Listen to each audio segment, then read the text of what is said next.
अस्सलाम वालेकुम नाज़रीन, एसएस न्यूज़ संगत मां है फराशा। नाज़रीन सभ खां पहिरीं अवां खे अहम ख़बर खां आगाह कंदा हलूं त सुप्रीम कोर्ट पंजाब जे वॾे वज़ीर जी चूंड दौरान डिप्टी स्पीकर जी रूलिंग ख़िलाफ़ दरख़्वास्तुनि ते फ़ैसिलो महफ़ूज़ करे वरितो, जेको शाम 6:15 वॻे ॿुधायो वेंदो। चीफ जस्टिस उमर अता बंदियाल जी सरबराही में जुड़ियल बेंच तरफ़ां अॼु 6:15 वॻे फ़ैसिलो ॿुधायो वेंदो।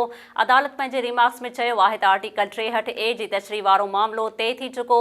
हाणे वधीक तशरीह जी ज़रूरत नाहे।